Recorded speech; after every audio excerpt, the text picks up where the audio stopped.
السلام عليكم، كي دايرين؟ لاباس؟ الحمد لله. اليوم اختي جيت نشارك معك واحد الوصفه رائعه كنديرها لشعري ملي تنبغي نبدل اللون ديال الشعر ديالي. كيعجبني هذا اللون الاكاجو، كيعجبني وبالاخص ملي تنديرو بخلطات طبيعيه 100%، ما فيها لا اضرار لا والو، ماشي بحال المواد الكيماويه والصبغات ما عرفنا اشنو باش مصاوبين كيضروا لينا الزغبه ديالنا. انا شخصيا وبلا ما نحلف ليك بانني عمر الصباغه ما حطيتها فوق راسي ولا استعملتها، غير تبارك الله ملي كانت مامتي الله يرحمها كدير لي الحنه والقوام ديالها. وراك عارفه ملي تمشي مع الميمه ديالك للحمام وبالحنه وبالحاله تجي ذكريات زوينه. المهم الله يرحم ميمتي ويرحم جميع المسلمين، واللي عندها ميمتها الله يخليها لها ويخلي لها باها يا ربي امين.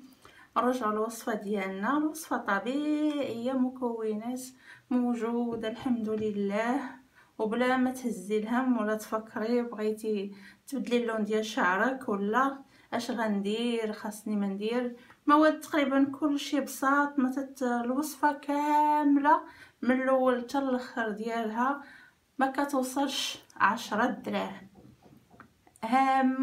بسيطه بزاف، ولكن خصني ننصحك بالتكرار، لان هكا هي في التكرار كتعاوديها راها كتعطي اللون وديريها على الشعر مغسول وما مزيدش، تقريبا 2 مرات في السيمانه عادي. هذا هو الوصفه الطبيعيه. كتبغي تاخذ الوقت وخاصها الخاطر، راه ماشي هذاك الشيء الكيماوي راه بالزربه كتجي ناضيه، ولكن هذا الشيء الطبيعي. منها كداوي القشره ديال شعرك ومنها كداوي الشعر ديالك، وكي تبارك الله كاينين بعض المواد كيزيدوا في الطول وكيزيدوا في الكثافه ديالو.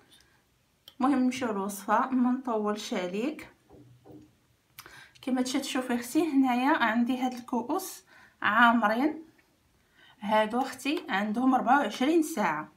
اشنو درت فيهم ابار هذا اللزاز؟ هذا راه مثبت للون، هذا غير استعمليه على حسابي مثبت للون وقولي كيراتين طبيعي كيرطب. هذه هي الوصفه اللي كان شحال هذا تيديروها الميمات البنياتهم مع الحنه. اللزاز معروف عليه كيرطب، هو هذا بوحدو، هذا نخليه مع المواد الناشفه اللي عندي. هذا اختي هادو قشور الرمان، رانا دايره واحد الفيديو ديال الحنه وكيفاش تصاوبي القشور، كيفاش تصاوبي واحد الخلطه ديال الحنه وتعطيك لون بني. هذا قشور ديال الرمان راهم زوينين للشعر والحكه ديال الراس وكيزيدوا في النمو ديال الشعر.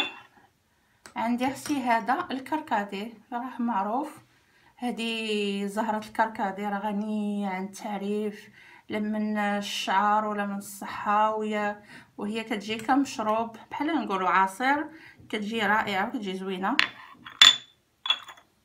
شاصي ديال ليبطون اتاي واحد.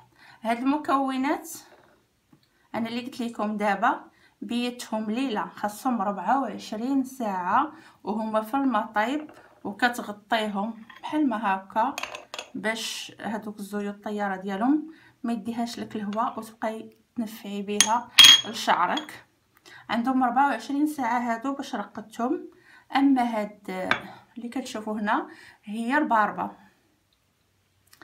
الباربه رانا طحنتها بلا ما نضيع معكم الوقت وكيفاش طحنوها، كيفاش ديروا ليها عادي مولينكس، كتقطعها طريفات كديروها في مولينكس. هنا مازال ما صفيتهاش، تنصفيها معاكم. راه الباربه ولا البنجار وبزاف ديال الاسماء وكل بلاد كيفاش كتقول ليها. نبداو بسم الله. هنا كما قلت لكم المواد الناشفه اللي عندي هنايا هو هاد السدر عفوا اللزاز، وهنا عندي بطبيعه الحال حتى الحنه راه لا اله الا الله، راه زعما راه الدواء ولون وكل شيء سبحان الله. نبداو اختي في المكونات دابا. باش نبداو نخلطوا الوصفه ديالنا. هادشي تقريبا كديري منه معلقه صغيره ولا كبيره على حسب شعرك. بالنسبه لهاد اللزاز وقشور الرمان والكركديه راه يمكن اختي ديري منهم غير معلقه هكايا على القياس ديال شعرك. نبداو دابا نصفيو الباربه هكايا. هادشي كيما قلت لكم هادشي الطبيعي راه كياخذ وقيات باش يبان لك النتيجه. يكذب عليك كاتب يقول لك من الدقه الاولى ولا من الاستعمال الاول خاصك بشويه بشويه اختي تلقاي اللون اللي عجبك والدرجه ديال اللون اللي عجباتك، ماشي الزربه وما كاين والو. شوفي هو راه يبانوا لك فيه درجات. المهم انا دابا غنبدا ناخذ غير بشويه بشويه باش ما تديرش ليا هنا الكركديه.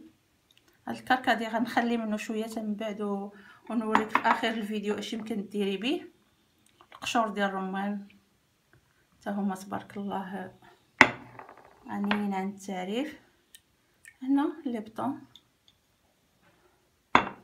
دابا جينا المواد الناشفه. هذه معلقه ديال اللزاز. الحنه على حسب الطول ديال شعرك، انا غادي ندير 4. انت يا اختي على حسب الطول ديال شعرك. 1 2 3 4. انت على حسب الطول ديال شعرك انتيا واشنو واش قدو 3 ولا 2 ولا صافي. غنبدا نجمع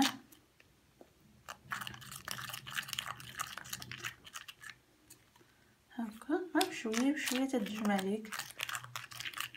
هي ما خاصهاش تجي هكا مرخوفه، خاصها تجي باش ما تبداش تطيح لك على الوجه ديالك. هكا شفتوا اللون كي بدا تيبان.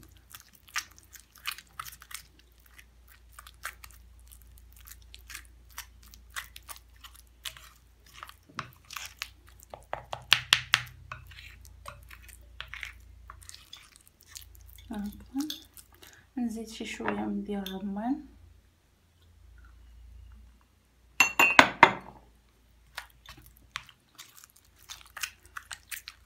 تبارك الله ديروها راه غادي تبقى معتمده عندكم ان شاء الله وما كتكلفش شي ثمن كثير.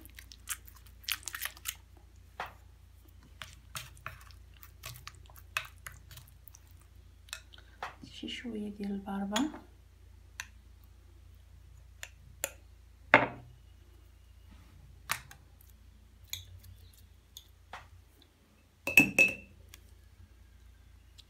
هاد الاكاجو راه فيه درجات بطبيعه الحال.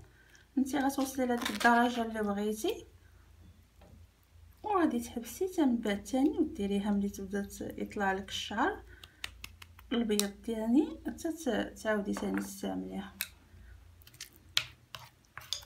على هاد الشكل هكا.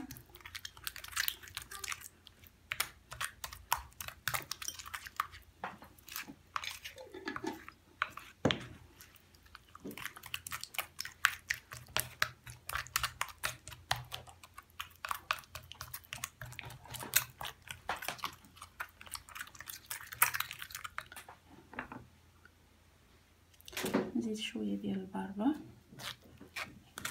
حيت ملي كتبداي كتخلطي ما تحاوليش اختي تجي هكا مرخوفه باش تنفعي بكل شيء. اي حاجه زهقات طاحات ولا عمرت لك حويجاتك راه ما تبقى في الشعر.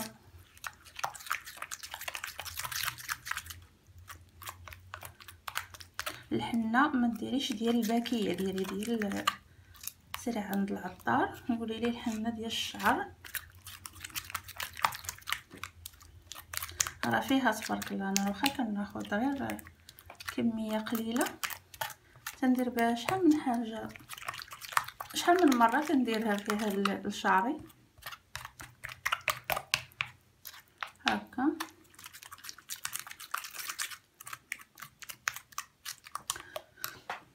واللزاز راه مو طيب، راه غير استعملوه ما تخافوش، راه ولا تقولي ما عمرني سمعتو ولا دخلي وقلبي ليه في الانترنت، راه ولا سولي العطار ديالك راه كيرطب وفي نفس الوقت مثبت للون.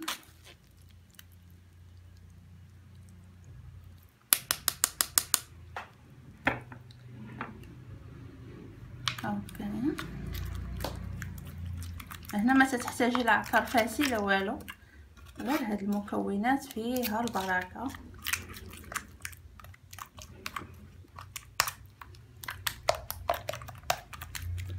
صافي هذا هو الحد اللي بغيت انايا. الطريقه اللي غادي ديري قلت لك تيكون شعرك، تكون الشعر ديالك هكايا مغسول ناشف، جوج مرات في السيمانه كتقسمي شعرك، كتمشطيه مزيان يتفك مزيان، وكتديري شي ليغات وديري شي حاجه هكايا ما اللون ديالها كحل ولا هذا ما يبانش فيها، حيت تبارك الله راه فيها مواد كتطلق الحموريه. غادي ديري اختي تقسمي شعرك وديري كما كنقولوا تقسميه غير بشويه بشويه، وتدخلي الجذوره مزيان، دخلي الجذوره مزيان، وبحال يكون هكايا داكشي وصل الجدر ضروري ضروري باش يعطيك اللون.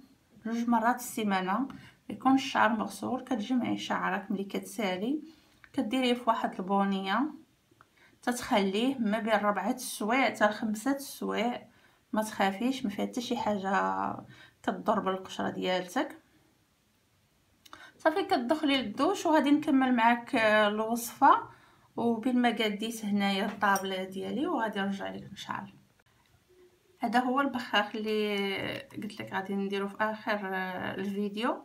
هذا اللي بقى ليا، الكميه اللي بقات ليا من الكركديه غادي ديريه في الاخر ملي غادي تغسلي شعرك مزيان وتبغي تخرجي من الدوش، ديري هذا البخاخ كما كتشوفيها هو هكا، غادي ترشيه ما بين الفرقات ديال شعرك، تقسمي شعرك مزيان وتخليه مزيان، تدخليه بيدك بحال ما هو كتدخليه مزيان مزيان مزيان. شوفوا انا يديرها ولات حمراء مع هادشي. وغادي ديري واحد الزيف بحال ما هذا زويف كحل، انا هذا هو اللي كندير زويف كحل، ديريه ولا فوطه تجمعي بها شعرك حيت غادي يطلق لك اللون هكايا في حوايجك.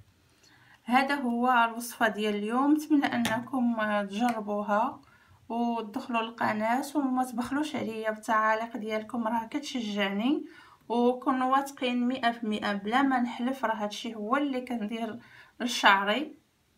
وكنقول لكم ما تنساوش ديروا ابوني وتضغطوا على زر الاشتراك وديروا لايك وبارطاجيوه مع العائله بالصحه والراحه.